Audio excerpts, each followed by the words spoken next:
Yes, everyone, welcome back to the channel. Well in the way, isn't it there? All right, that's better. Right, what's happening?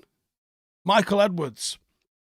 Spoke about him already once this week, and we were talking about him um, in the context of the demise of Liverpool and it being one of the factors.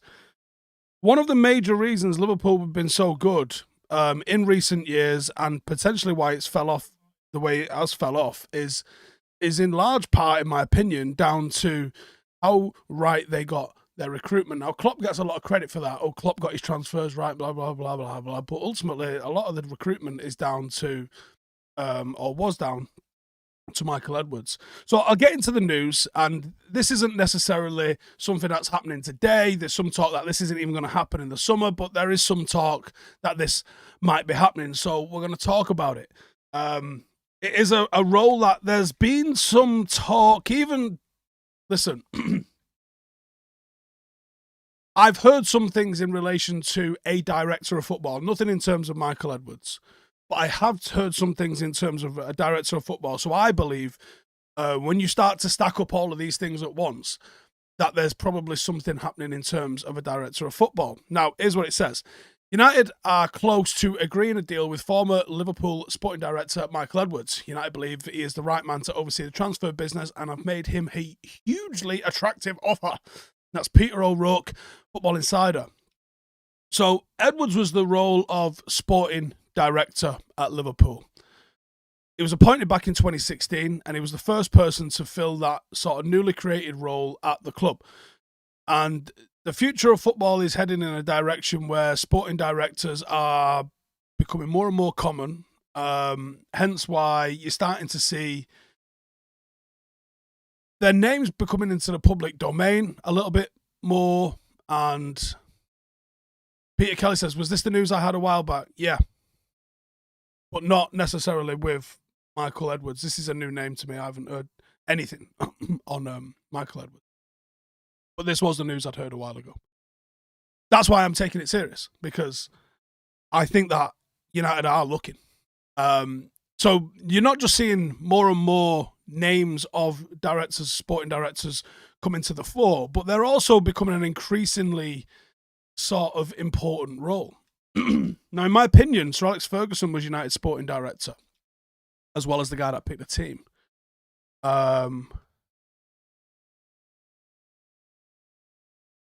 I think the likes of Brian Clough and Peter Taylor, the guy that worked with him, I believe he was a sporting director. And it went west for him, for Clough, once he fucked off. And I think that the importance of recruitment has never been as key as it is at the moment, because of the sheer amount of money involved. £100 million transfer. It's £100 million investment in a single individual. If you could invest in a sporting director who's then going to invest that extra money into 7, 8, 9, 10 different individuals, I think this is one of the most important positions within a football club. Arguably more important than the manager in a lot of cases. So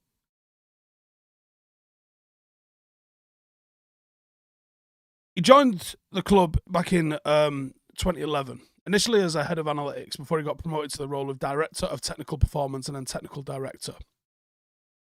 His role at the club was to oversee all sorts of footballing development, including player ID, acquisitions or transfers, player sales and retention, as well as responsibility for improvements within the club's infrastructure. And in that time, yes, Klopp has been successful, but I believe one of the major reasons, we literally did this video at weekend, didn't we? We were talking about him going and some of the factors in terms of Liverpool had a weirdly successful sort of transfer hit rate, above the average. And since he's gone, it's reverted back a little bit, I would say. This summer was not a successful summer for them. He was promoted, like we said, in 2016. Made a massive impression working on the transfer committee alongside Barry Hunter and Dave Fallows.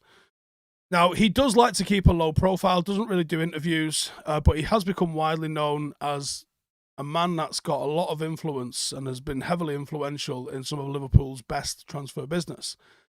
He is an elite sporting director. He was implemented the plan that was given to him by the Fenway Sports Group, Liverpool's owners, where he maximised profits. This net spend that the Scousers keep going on about was in large part down to this guy. He was able to sell players at the top of the market and bring people in.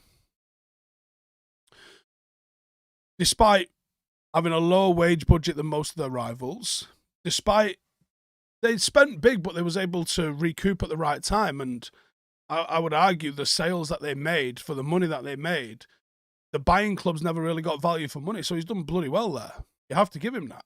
Now, is Liverpool work? Arguably his best piece of business. He was responsible for bringing in Mo Salah and Sadio Mane for a combined 71 million. He also then added Andrew Robertson for 8 million. Van Dijk and Alisson were, of course, signed for massive fees. But that was made possible because he was influential in the sale of Philip Coutinho to Barcelona for 142 million. Barcelona just are an absolute madness, and he managed to take advantage of that. He was crucial in every single one of those deals.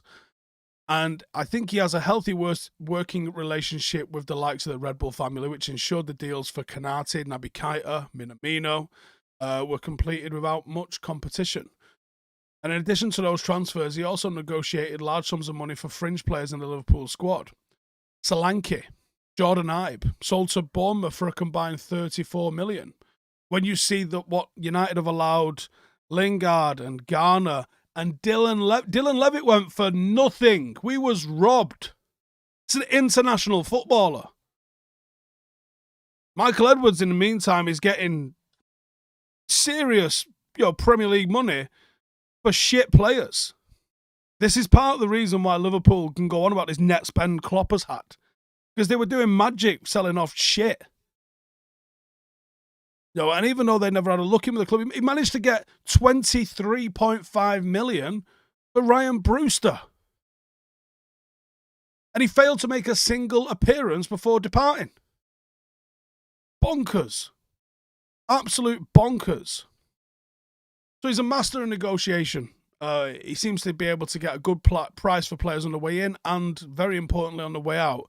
And while he's helped budget and design the new training ground that they've got that opened back in 2020, this is a guy very much in the sort of Rangnick mold of maybe you don't want him coaching the team, but you do want him involved in structuring and operating of the club. And Rangnick probably lost his opportunity to do that because he just felt the need to start bumping his gums in press conferences all the time. But yeah. I like the idea of Michael Edwards at United. Now, like I said, there's conflicting reports, there's competing reports. Some people saying that United have made him a hugely influential offer or a hugely attractive offer. Some people are saying it is not imminent. I'm not sure the circumstances of why he left Liverpool. I think, put it this way, if he was open to it, you absolutely have to consider it. And I think that's the most important thing. And I can see a shift in United in the way we try to operate under Rich and Arnold versus what we operated like under Ed Woodward. And that's in a lot of the way it seems to be the authority that the manager has been given. I think that's very clear. I don't know enough about Murta, and I certainly don't know enough about Darren Fletcher's role to be able to say with any sort of authority what they're doing or if they're doing a good job. When I look at what we recruited this summer, we didn't exactly get Casemiro for a bargain, and then every single other player, Erik ten Hag had the number on. When it comes to recruitment, I really think that you need to have a specialist in there. My choice is Paul Mitchell. It just is. I'd love to see Paul Mitchell working at Manchester United. I think he's the best in the business. Michael Edwards has had a serious CV over the last 6 or 7 years at Liverpool. He's implemented change at the training ground. He implemented not profitable, but certainly a more sustainable financial model for the football club that United don't have. Thirdly, there would be Edwin van der Sar, but again, I don't know if the role he's undertook at Ajax is comparable to the role that we would want him to do at Manchester United. And if that's a sideways or a step down, is massively up for debate. Yash says Fletcher is doing good with the academy. I don't think the academy is his responsibility. Ed says, allegedly Edwards was burnt out after nearly a decade and wanted a break and a fresh start somewhere else. Well, out of the frying pan into the fire, he could say. Joe says, this is massive, Steve. Good steps moving the club forward. William says, would this appointment have any effect on Van der Sar potentially coming? Yeah, I would think so. There's a couple of people there asking about Van der Sar. Well, I think with the Van der Sar stuff, apparently Romano's just tweeted this isn't true. Like I said, there's conflicting reports going on with it. But I think if you look at the noise that's going on, there is some noise still about Paul Mitchell. There's noise about Michael Edwards. There's noise about Edwin van der Sar. Here's what I take. Something is cooking in terms of a director of football for United. Like I said, I'd heard something July? When did we play hashtag? When literally, as I was watching that game, I was told something was happening in terms of a director of football during that game. So whenever that game was,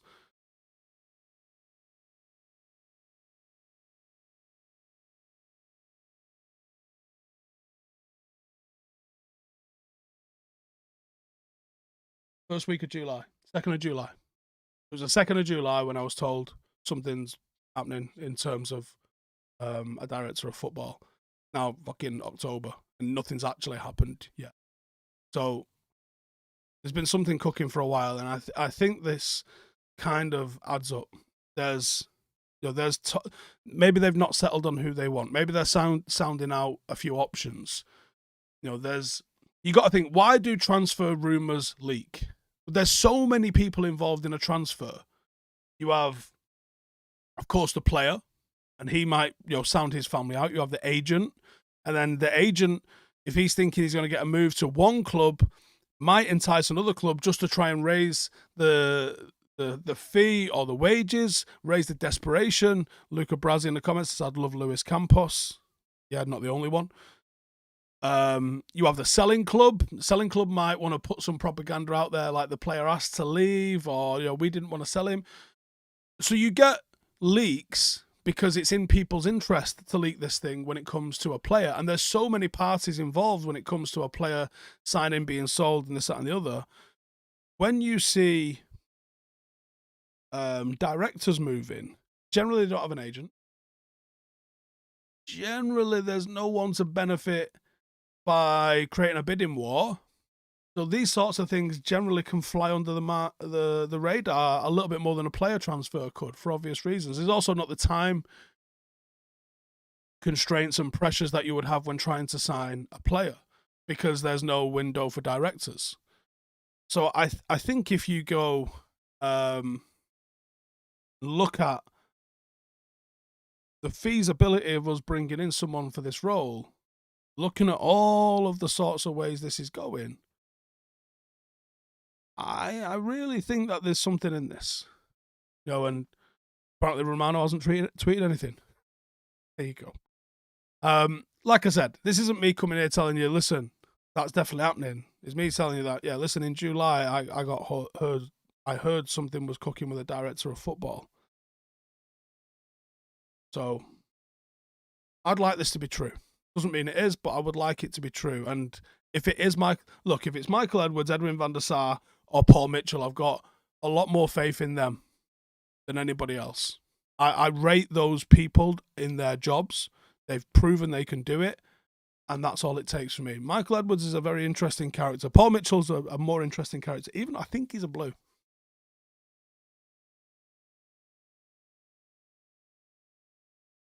But he's professional and he's good at his job. And that's all that matters. United says, do you think United on the way back up? Seems slow that they're making better decisions. Yes. Feel like that.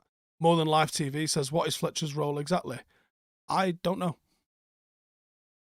I really don't know. Get a video liked anyway. If Van der Sar, Mitchell, Edwards, in the comments, like the video and then comment which of those three you would prefer, you lot, yourself. And if you want to say why, that's happy days. Emma Kay says Paul Mitchell is not available. He took a higher position at his current club. That's Monaco. And I wouldn't be so sure about that. Irwa says Edwards lives in Manchester. It's interesting. Ronan Gray says Mitchell. McNally says, do I think Carrick will succeed at Borough? Interesting. We've got Michael says Mitchell. Johnny says Samat Busby was a blue. He played for Manchester, so I don't think you're calling him a blue. Junior says Edwards for me. Mehul says Edwards. We've got Joe saying Van der Sar. Van der Sar, Mitchell, Edwards. Quite a mixed bag, actually. Quite a mixed bag. SS says, this is what Everton fans do. Random digs at Liverpool, and they never form their own identity. Focus on your own club, not the most successful Liverpool. Liverpool aren't the most successful, my friend. Get your fucking head out your ass. You've won one trophy. You've won one title in 30 years, and your fans weren't even allowed in to see it. Let's not pretend you're fucking Real Madrid, shall we not? Jesus Christ. In the last 10 years, you've literally won the same as us. One league, one European trophy, the FA Cup, the League Cup. You come second. That's what we did. Shut the fuck up. Cantona would be great. Cantona involved in the club, yes, but I think you need a specialist person in this role. Absolutely.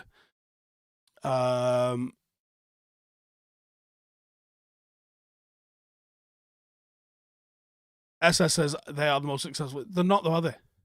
They're just not. Ostad says, doesn't matter if you support the opposition. I'm sure Steve would love to batter United with Paddock. I'm actually torn on that, I really don't know.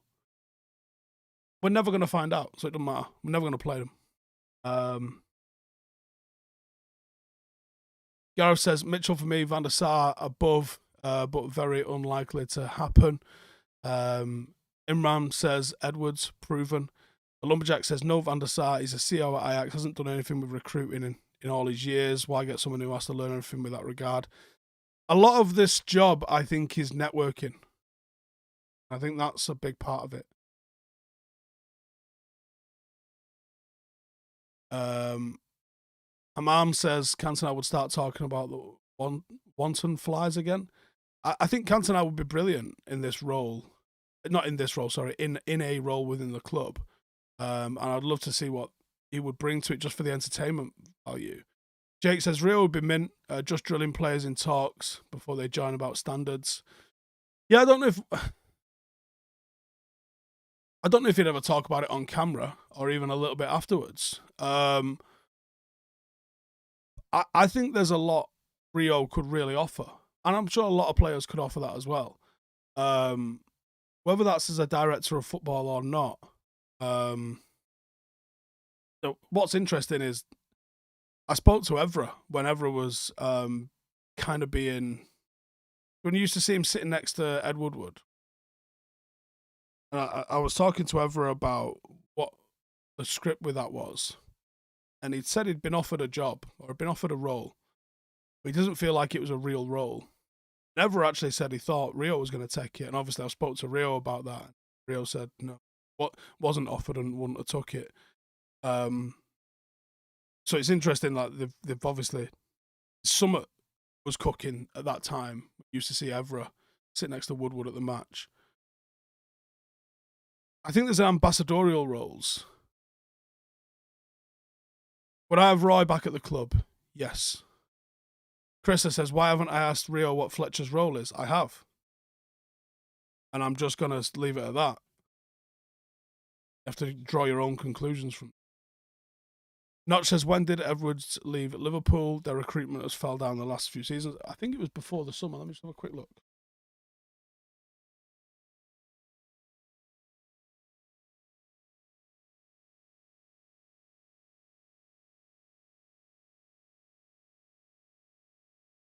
10th of November 21. So nearly a year ago. So he could have had that little break. Interesting. Righty, I'm going to wrap it up there, but cheers for tuning in, as always. There's going to be a scout report out later, and then obviously a preview for the match. So, as always, cheers for tuning in. Make sure to subscribe, and I'll see you guys in the next one. Laters. Hey, thank you for watching the video. If you are new around these parts, then don't forget to subscribe. My channel is proudly supported by my community on Patreon. If you'd like to get a little bit of extra content, a Discord group, meetups, five-a-side games, weekly podcasts, behind the scenes, and even an occasional bit of transfer news as and when I get it, then for the price of a pint, you can show your appreciation for the content that we make and get some goodies for doing so as well. Check the link in the description or click the button right here. You'll also find all of my socials here too if you want to follow me on any of those platforms. Nice one.